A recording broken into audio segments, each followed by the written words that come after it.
totally different London? It's been quite an adventure. I went through different kind of waves. Yeah.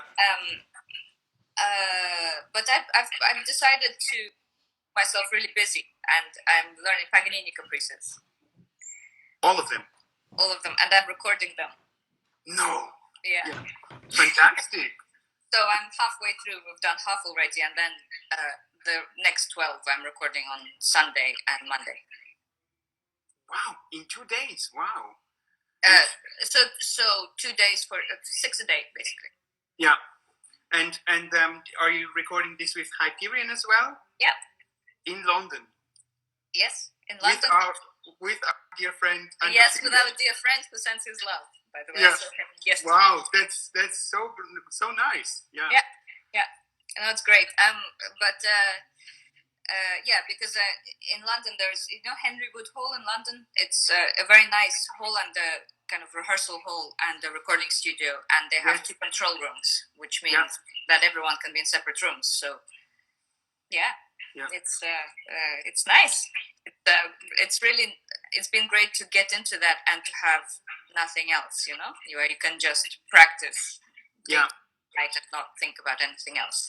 Yeah, I experienced the same, but probably from recording Paganini solo, the only similar experience in the recording studio you must have had when you recorded Bach. Somehow. It's similar, but Paganini I haven't played since I was at school, basically. Yeah. So it's not something I usually play, and of course, usually if I decide to record something, I would tour it before and play it in concert, and now that's not been possible either. So everything's very new, and it's so unlike what I usually do. Yeah. That I know it's quite nice. Mm-hmm. Mm-hmm. Yeah, I'm doing exactly the same because I recorded Mozart Concerti 2 years ago. Yeah. With Gabor Takacs and Ensemble Charts. Yeah. And I didn't like the recording. And as soon as this lockdown started, I reorganized a recording with the same people, with the same pieces, and said, after the lockdown, we are going to first day. That's great. Yeah. And so I practiced like hell for Mozart to find a real depth in the score. And it was so rewarding. So for me this time, maybe like yours, mostly occupied with good work. Yeah, that's great. We want to know a little bit about your life story. Okay. And so let's start at the beginning. Your father is a double bass player and your mother is a violinist. They were working. One of them was working at the Bolshoi Theater in Moscow.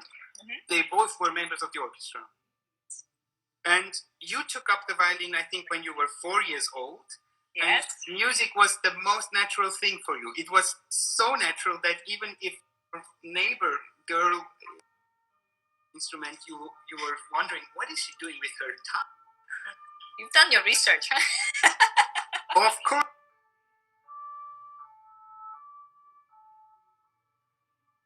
To know from you how was art, because Russian school is very strict. If you do something, it has to be really good. But where was the playfulness, and how did you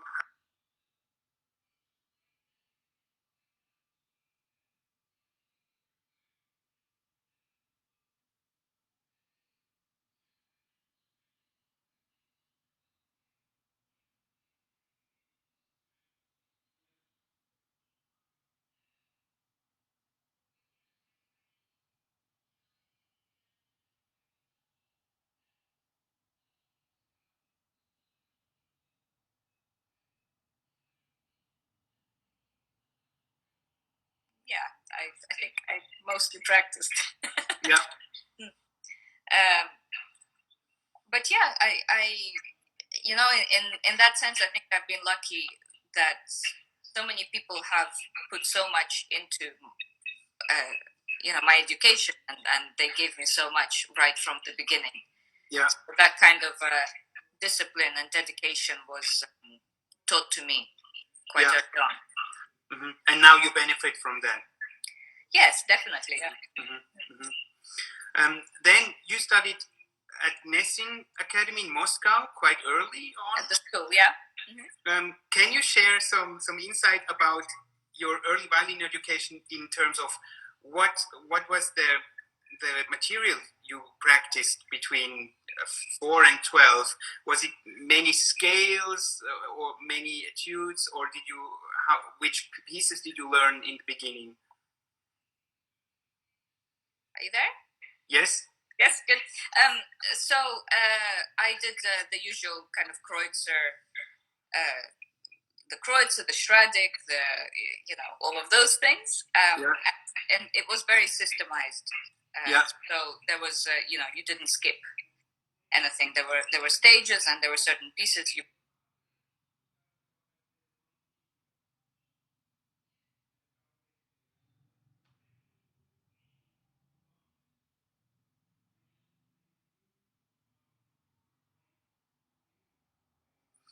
And then when you were 10 years old, I think your father, he got a job at the London Symphony Orchestra. Yes. As a double bass player, and your family moved to London. Yeah. And you went to menuhin school, where your mother is teaching, I think, even today. Yes, that's right. As the violin teacher. Yeah. And before we listen, before we hear what you tell us about menuhin school, let's listen first to the most beautiful violin playing ever on the planet. And I'm really wondering if you will be, if you would know what I'm going to play now for you. No idea at all. Wow.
That's beautiful. Do you know the recording? No, I don't. It's Yehudi Menuhin. It is, okay. That doesn't sound like him. Yeah, and it's and I have to tell you that Daniel Hope, as well as Dima Sitkovetsky, and we agree that this is the most beautiful violin playing on the planet, or was, or one. And of course, you know that's the Schumann Violin Concerto. Of course, yeah. And I think you played this concerto quite a few times as well. Last time I saw that you played, it was in Munich with Robin Cicciati when you did your debut with Room for Me. And I think I even heard it on radio. And what concerto? I love it.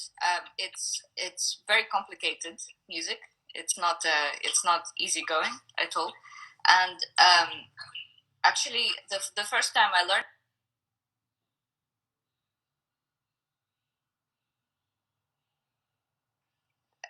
I kind of looked at it, thought it's difficult, and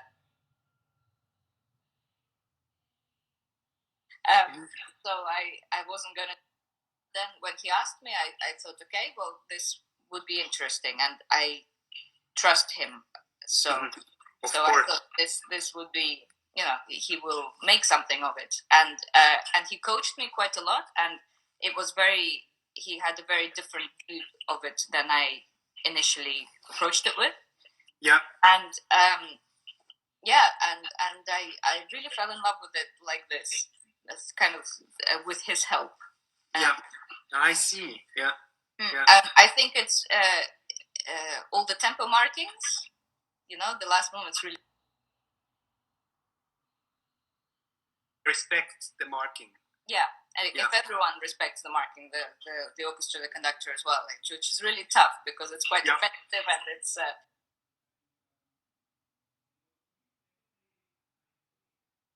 Yeah. But yes, so I really fell in love with it, and I play it quite regularly now. Yeah, nice. I agree completely. I play it often. I would love to play it as well. And did you ever play with Heinz Holliger? No. Because Heinz Schumann Concerto is the one of the favorite pieces of Heinz. He says it's one of the biggest masterpieces ever, especially the second movement because of this genius composition of different layers. Yeah. Well, so we just heard Yehudi Menuhin play, and you studied at Menuhin school as well.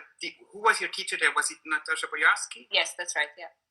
What did she teach you? What did you learn from her? From her, I suppose I learned how to be really honest with yourself. Mm-hmm. How to work and how to face things properly. This kind of no nonsense kind of attitude. It really taught me to work hard and to always be expressive. Yeah. So I've had so many different teachers, and they were all so different to each other that it's I kind of loved that. I always wanted this slight kind of conflict, like I wanted to have every point of view possible. Yeah, even like a conflict, like different views contradicting each other. Yes, and for me it's kind of important to get an overview like this, Yeah. And did you meet Yehudi Menuhin? Yes, I think one friend of mine told me, but that's somehow in the mist of my mind, that you once played together with Nicola Benedetti a Bach double concerto for his birthday, or under his direction. I don't remember. Yes, under his direction, and it was. I think there were possibly a couple of concerts, but the big one was in the UNESCO ceremony in Paris. Oh, wow. Yeah, and it was my first time in Paris. Mm-hmm. And I remember Nikki and I she probably wouldn't want me to tell you this, but we ran away. We ran away from the hotel at night. We were 13 or 14 or something. And just to see the Eiffel Tower. No! Yeah. We ran away and so I have really nice memories of that. But unfortunately, that was one of his last concerts, and then he passed away a few months later, and then we played in his service in Westminster Abbey. The movement. Yeah. But I remember him well. I played to him a few times. He did master classes at the school. Yeah. And it was amazing how he cared about the students and how he took time to talk to all of us. He sort of he always remembered me by name, like some 10-year-old girl at the time. Yeah, it was amazing. Wow. And after Menuhin school, when I was researching more about you, I love the fact you studied with Christian Tetzlaff in Kronberg and with Gordon Nikolic at the Royal College. Yeah. And I think from some time even parallel,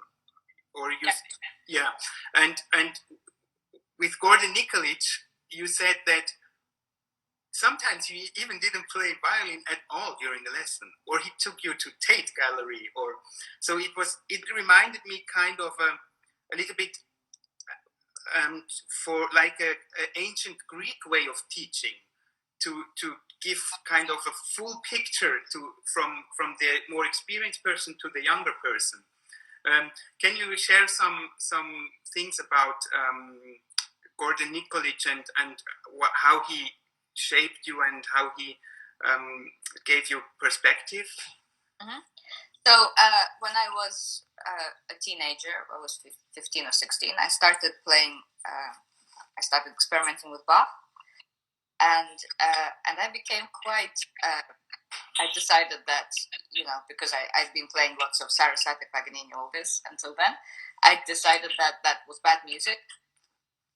So I only want to play, Bach, Mozart, and Beethoven, Schubert, and that was it. So I came out of school really thinking, yes, I'm going to go to Gordon Nikolic, and he's going to teach me how to play Bach and Mozart and Beethoven and Schubert, and it's all going to be great. Of course, I came there and I told him that, and the first thing he did was Paganini First Concerto, Paganini Fourth Caprice, Paganini, basically. Just to push me out of it, I think, a little bit, just to make me open doors, because I'd closed everything for myself, and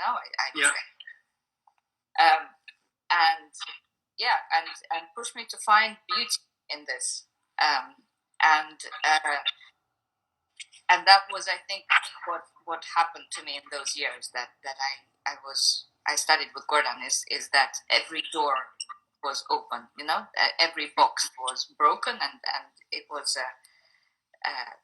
just all the things, all the inspiration, and all those things that you can find in music. Suddenly they were there, they're there to be found. Yeah. So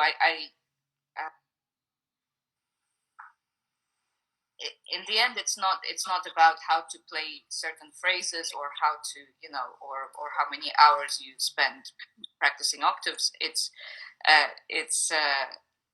how you look at things. Yeah.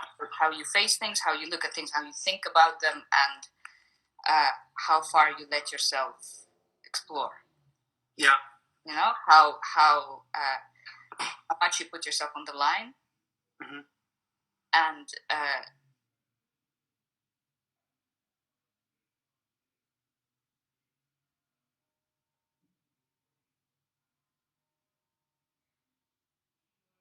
I still learn a lot from him. I see him now and then, or I listen. Yeah. I mean, Christian as well as Gordon Nikolic are great Bach players, or they have done both amazing recordings of sonatas and partitas. Yep. Did you work with both of them through the Bach pieces? Yes. And yes. Through all of it? Yeah, I would say so. Well, Christian I met when I was 16 or something. So I started already when I was at school to go and see him. He always taught me on tour. He wanted to be home with his family. I know, yeah. So I followed. I went to Japan sometimes. I went to... really? Yeah. So I'd go to the same place where he was playing, and he'd teach me sometimes every day for, I don't know, a week. And it was amazing, and I had time to do that, and so that's what happened. And then I carried on doing that even when I was studying with Gordon at the college.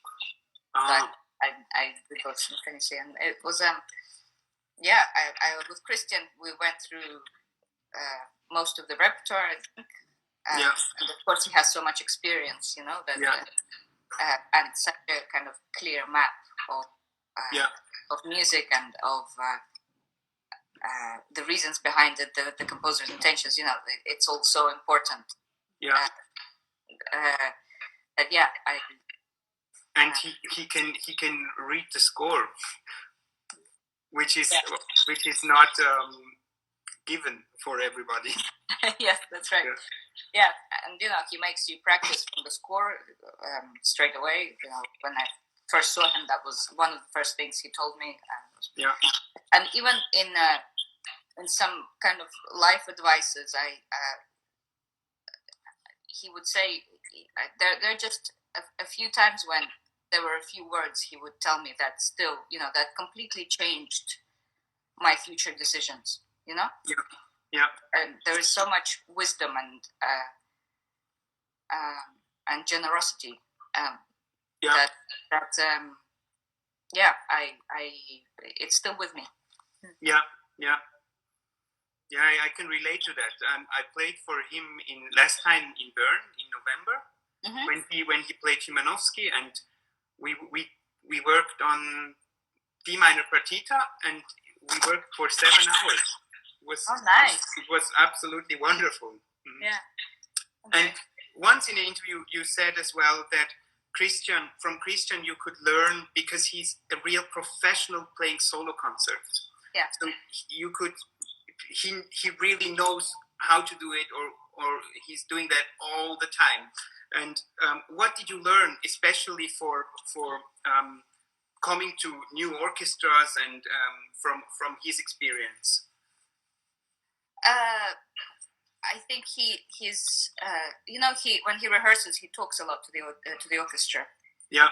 And that's something he's always encouraged. That to make that connection with the orchestra and to show them what you want rather than just follow. Yeah. So that's nice, and that immediately implies a chamber music kind of connection, and I think I always feel that concertos are a larger version of chamber music. It's,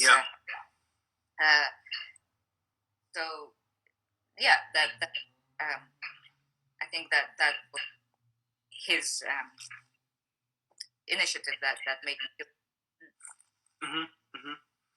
And so now these days you are teaching a little bit as well from time to time. Yeah. Where are you doing that, and how regular? Because I'm sure many people would like to know. So I teach at the Royal College of Music, but only a little bit, because usually I don't have time.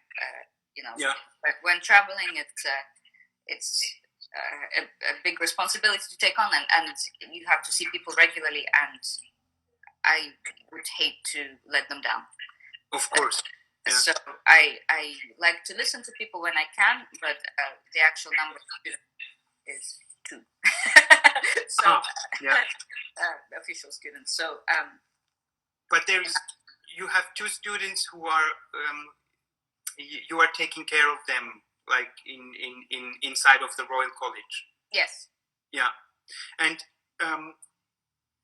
how do you convey these messages for them to learn how to live with themselves, how to be conscious about themselves, how to deal with fears? Because I think probably you're not only teaching the violin and the Paganini caprices, but you're trying to give them a perspective how they can lead their life as a musician on the long term. Well, I suppose I try, but it's also a new thing for me. Teaching is new for me, so they're my very nice guinea pigs. But they're very it's something new for me, and they're very nice and fantastic players already. So and in the end, we're not that far apart in age. Yeah. So it's it's something in between. I wouldn't say I'm this big professor. Well, 2005 was quite.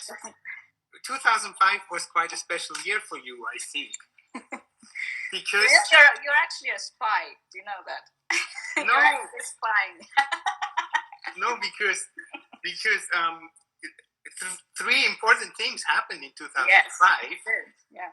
So the first thing is you met your violin, which changed its name, and you formed the chiaroscuro quartet, And through the BBC Young Generation Artist Program, you met your long-term recital partner, Cédric Tiberghien. That's right. First about the violin. When I first met you, you played on a violin which was a wonderful Pietro Guarneri. But recently, when I was reading your CV, your violin was Pelosio, but it looked the same. It does look very similar, doesn't it? Yes, no, it is the same instrument. It just now the experts have discovered Pelosio a little bit more. Mm-hmm. So they renamed it. But who knows what will happen in the future, you know? Maybe it will have some new name. Yeah.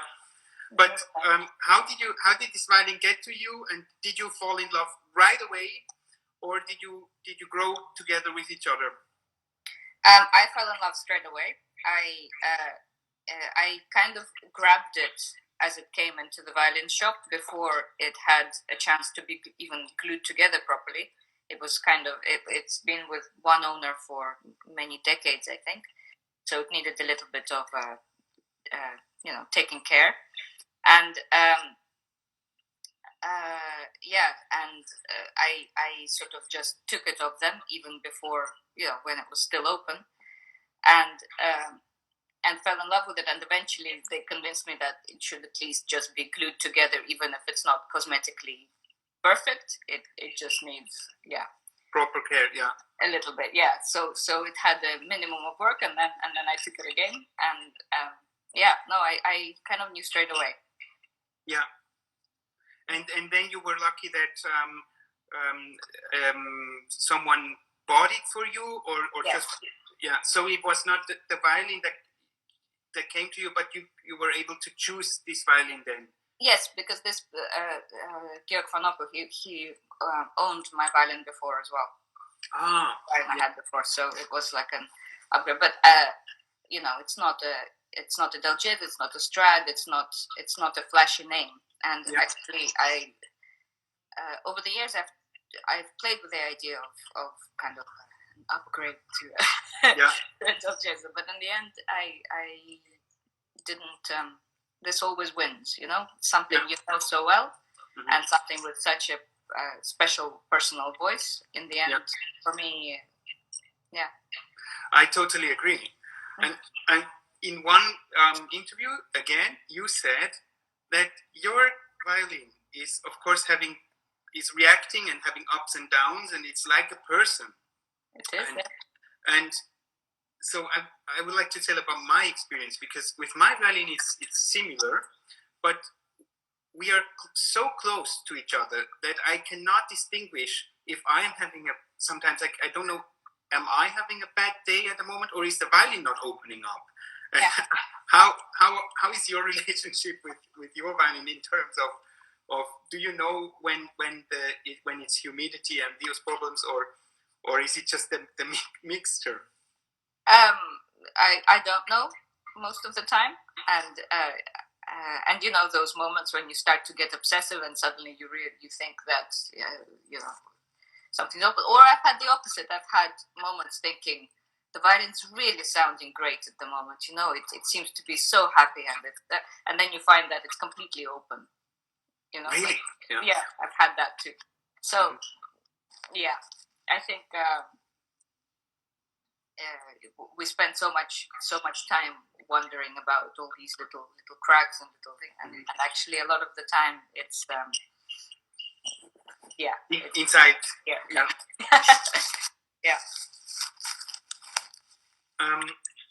So back to 2005.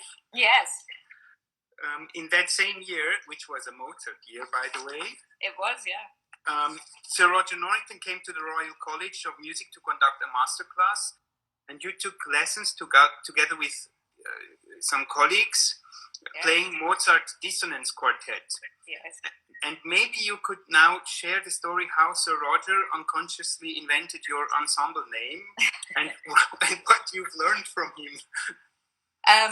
So the whole idea behind this quartet was that at the Royal College of Music, in the historically informed department, they had extra money for chamber music. that was not being used. So chamber groups of period performers, there weren't enough of them. So they said, wouldn't it be nice to have a quartet? And because Sir Roger Norrington is coming, why don't we make a quartet and then they can play dissonance quartet to him? And that's, they put us together there. Gave like us like a boy group casting. and gave us Baroque instruments, which were, we'd never played Mozart on those. We'd all done some Baroque studying, but they weren't classical. They were Baroque bows. It was a little strange. But eventually we loved it, and we were thinking of what to call ourselves. And Roger Norrington and our sessions kept talking about chiaroscuro, and we thought, well, that's really nice. Why not? So it's kind of thanks to him. Those, and chiaroscuro means the changing of black and white. And so it's a term mostly used in painting. So if you have a very dark painting with a candle in the middle, the darkness makes the light lighter, and the light makes the dark darker. This kind of so that's what it is. Did you ever play this piece by Giaconcelli with the No, not yet. No. Did you hear it? Do you like it? I like it. Yeah. It's a great piece.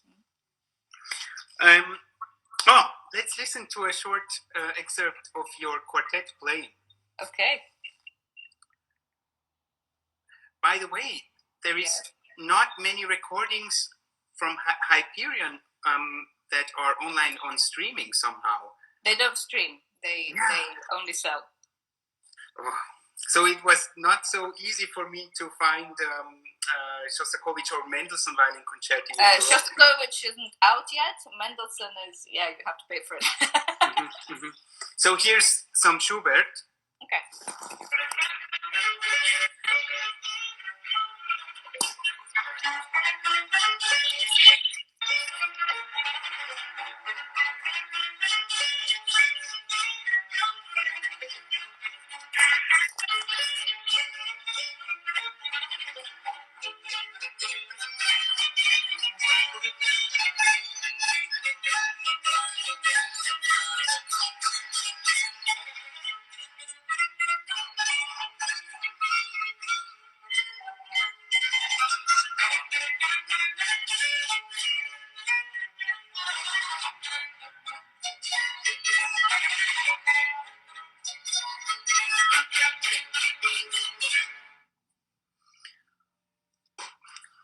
How many pieces? How you were playing in this quartet now since 15 years together? Yeah. And I've played quartet for 7 years. And how many do you have? Like fixed week, like Christian's quartet? They are having every year the same amount of weeks they work together. How do you plan this with your quartet? So we're very organized when we plan. So and we try to make sure that the gap we don't see each other is never more than 1 month. Wow. Yeah. I mean, occasionally there'll be exceptions, but most of the time we will see each other every month. And yes, so on average we spend about 6 days a month together. Wow. Yeah. That's a lot. It's quite a lot, yes. And we always, in the beginning, when we didn't have quite as many concerts, we still met up to rehearse. Yeah. That was kind of important to us to keep regular, Yeah. And now, at these years, how many concerts a year do you play with the quartet? 20 or 30? I have no idea at the moment, actually. I haven't counted in a while. Yeah. But it's, I mean, it's at least a third of what I do, I would say. Wow. And where are you? Because your quartet is playing on gut strings, but I think the 20th century repertoire you play probably on modern. We don't go there so much. We only play on gut strings. Yeah, and late Beethoven quartets and those things you play on gut string. Yes. Fantastic. Mm-hmm. Yeah. It makes it more raw and you know. Yeah, yeah. Mm. And so you concentrated on Haydn, Mendelssohn, Mozart a lot, and Beethoven, and maybe until Mendelssohn, or where do you? Schubert, Schumann, Mendelssohn, yes. Yeah. I will probably go later at some point. I wonder if Tchaikovsky might be nice. Yeah, with gut strings. Yeah. Yeah, the third quartet would be probably very impressive with this earthy sound. Yeah, and it's there is so much you can find, the sensitivity. And does it take any kind of time for you to switch from Baroque violin to modern setting and steel strings? It used to, but then you have a couple of one concert on this, and then the second half of the concert on that, and then you very quickly aren't so fussy anymore. Yeah. Oh. Yeah. So now I don't think it takes that much time. It sometimes takes, if I'm changing strings, then it takes time for the instrument to adjust. Yeah. Yeah. To the pitch and the tension, but yeah, of course. And so one time back to 2005, you you became a BBC Young Generation artist then. Yeah. And through that, many doors opened. You played with all the BBC ensembles, and so how did that start? And what did you learn from this program? And was it one of your major steps in your career towards to play on stage regularly? Definitely. And at that time, also they didn't let you play the same repertoire over and over. So you had to, for every single recording or concert, you had to come up with different repertoire. So the Beethoven Concerto. Yes, and so after about 6 months, I'd run out of repertoire, and it's a 2-year scheme. So you learn how to learn very fast and to play in front of the microphone, to not be scared of the microphone. And I think it's very good preparation. And the first time you played the Beethoven Violin Concerto was in such kind of a setting? Yes, it was live on radio, and I still had the music in front of me, and I remember I'd had 16 concerts in 2 weeks. That was something crazy. And the penultimate concert was this Beethoven. So not something I'd do today probably, but then when you're young, you're courageous. So And through the BBC, through this program, you've also met pianist Cédric Tiberghien, with whom you formed a wonderful duo since then. You recorded all Beethoven, all Mozart, and all Brahms sonatas recently, and you played together in countless recitals. First, maybe, how did you meet, and how would you describe your work together? So, actually, the first concert I did on my Anselmo Bellosio ex Pietro Guarneri violin was with Cedric. The first concert I played with Cedric. And we played Ravel. He was in the same year? Yes, exactly. Yeah. So, and that was the first time we played with Cedric, the first time I played on the violin, and we thought it might be nice to do some duos as well. Our first recording for the radio, I think, was Franck, Beethoven 8, and Ravel, I think. And that worked well, so actually, the next thing that seemed to have been confirmed was the Beethoven complete sonatas in the Wigmore Hall, which was recorded. Yeah, it all went very quickly. Yeah. So and then since then we've done lots of things. We've done Schubert as well, and Szymanowski, and we've been playing a lot together now. We know each other very well. And when you rehearse, what's the difference between a quartet rehearsing or only stringed instruments rehearsed together and rehearsing with a pianist, and or four people rehearsing together? With I know from myself is a challenging task, like a marriage. It is, people. Yeah. And what would be easier for you? Easier.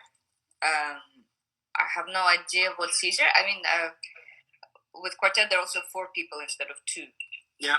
So there are four voices, and there are, four opinions sometimes. It's a. But I guess with Cedric we don't talk so much. Yeah. I'm not a big talker in rehearsals anyway, so So we play a lot, but don't talk so much. Yeah. In quartet, it varies really. Sometimes we also don't talk. Sometimes we get really we do really detailed work. Yeah. And really talk about a note for a long time. Yeah. Or a chord or something. So I guess in that sense it's different. Mm-hmm. But really depends. Well, I will show a small excerpt where we can hear, in this case, especially Cedric's beautiful playing. Mm-hmm. Just one moment.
That was the second movement of Beethoven's Spring Sonata.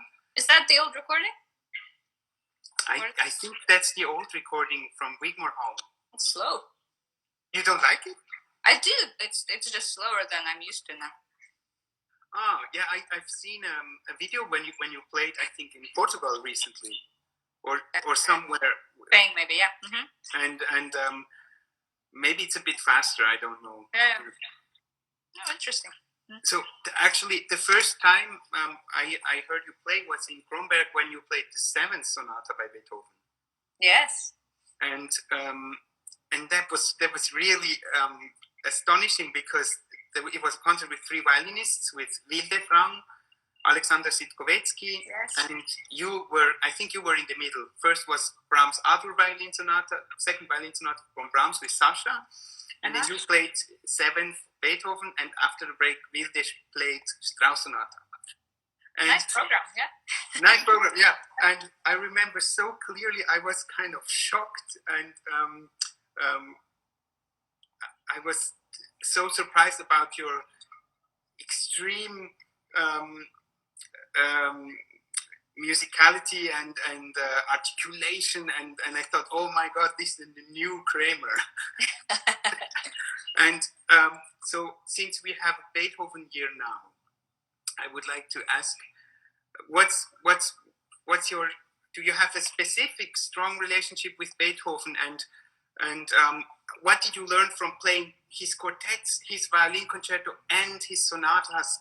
And when can we maybe expect your recording of Beethoven's violin concerto, maybe with Jurovsky and the Baroque band? I don't know. We haven't planned anything yet for Beethoven concerto, but I want to in a couple of years. Maybe that would be good. I find Beethoven so different in so many stages of his life. You know, there's like the quartets, particularly like the Opus 16s. You know, there is so much, so many games, so much humor. Yeah. But yet there is fire and this ability to shock already. You know. Yeah. Yeah.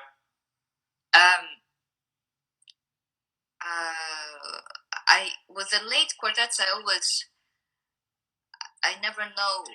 I don't know yet how to take him sometimes, you know, because the sort of trend is that you know he's so tortured and all of these changes and all of the strangeness must have like a deep meaning. And sometimes I wonder, maybe not. Maybe it's face value, you know. Maybe when it's just simple and beautiful, it's actually just simple and beautiful, and that's fine, you know. I'm still thinking about that. But there is so much there. There is this complexity of a human, you know, in the biggest kind of sense. Yeah. Yeah, I think that's maybe Beethoven more than anyone. And now in 2020, did you plan some kind of focus on Beethoven that now cannot take place, or are you keeping contact with him anyway all the time? Well, yes, I am. But we did some, you know, in Bonn there was a big Beethoven festival. So I played there, and yeah, many concert promoters want Beethoven. You know, in the Wigmore Hall there was a Beethoven celebration. So yes, I mean, unfortunately, so many things have been cancelled now that he probably won't have as much attention as he deserves. But but yes, hopefully, you know, that means we hear more of him next year. Yeah. And now we have been talking a little bit about your quartet and your recital playing, and then next to that you play a lot of concerts with orchestra. Yeah. And I would like to ask you, how do you deal with different conductors and orchestras who have their own traditional view, sound, and style about a certain piece or composer that in some cases might differ a little bit with yours? Or did you already arrive at a point where you most of the time work together with conductors that you share musical views honestly on a high level? Yes, there are some that I definitely, you know, that are regular and we get on very well. But of course, you meet new ones now and then. Yeah. Of course, you work with new people, and that's great. Yes, you come to the first rehearsal and you are totally apart, polar opposites. Yes. Yeah. And that doesn't stress you out anymore because you have this experience. Does it take energy from you to then just stick with yourself and stay true to your playing and interpretation? And I don't like to say I want to stay with something because ultimately, on a big level, there is no right or wrong. Mm-hmm. There is, of course, a preference a lot of the time, but things should be possible, and if we're at a very different stages, I want to try. I want to try something else. And if it's half the speed of what I'm usually used to, there is at least an opportunity to try something. Okay, it might not happen, and then you find a compromise. And who knows what will happen in the concert anyway. Yeah. But I would like to be flexible, and I would like them to be flexible too. So we find something. Yeah. And you worked with Jurovsky not only now for the Shostakovich album. I've heard some excerpts from this Shostakovich, and it sounds really good because it's so radical and sometimes really devastating. And are you happy with this recording? And does it reflect what you wanted to bring through the music? Yeah, I really wanted to do this recording. It's been a little bit difficult to organize, with the orchestra, with Vladimir's availability. In Russia, things get organized quite late sometimes. It's hard here, so I was kind of determined to make it work. And I'm really happy I did, because I liked the result a lot, and I loved being there. I loved the dedication the orchestra put in. I was kind of humbled by that, and for me it's Moscow. It's where I grew up. I know these people. I know this orchestra from when I was little. The leader of that orchestra used to be the leader of the Bolshoi Theater, so all of those Swan Lake solos, everything, it's his sound I had in my ears always. Oh, yeah. So so it was a really special experience to be there. And you had a lot of personal connection to this circuit. Was it a studio recording, or did you play in concert first, or was it a mixture of live and studio recording? So the second concerto we did first, last February, and that was a concert initially. And then I think there was one session after that. I can't remember now exactly, but but it was possibly in the middle of the night, that session. After the concert. So anyway, because the orchestra had projects before as well, we recorded mainly late, which was amazing of them again. And the first concerto was in the summer, and we had it was sort of slightly strange. We had a few sessions, but then we had a concert outside, which couldn't be recorded, and then we came back and finished the sessions. So it was sort of none of them were regular recording days.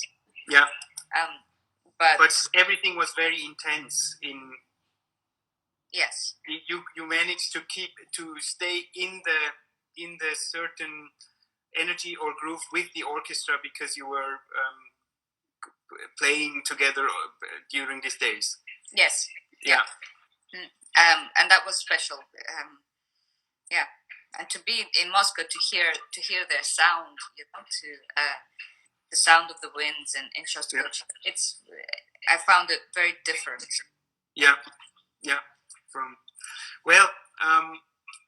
Instagram is telling me that we are slowly running out of time.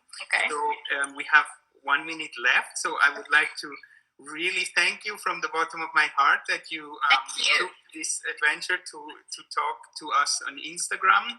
And this video will be online for 24 hours on my profile, but then we will download it as well, and we will put it to a not official unlinked YouTube link, which I can share to people who are interested, or upon our agreement we can share it the way we would like, so that people can see. Is there anything you would like to say or share about the future, or about or good luck for Paganini? You have another 50 seconds. No, I just hope everyone's finding inspiration and something creative in these times. I think it's really important. I think it's important to rethink how we make music, how we share, and what we want for the future. Mm-hmm. So yeah, and I wish you the same as well. I'm really happy because because I'm doing Mozart now.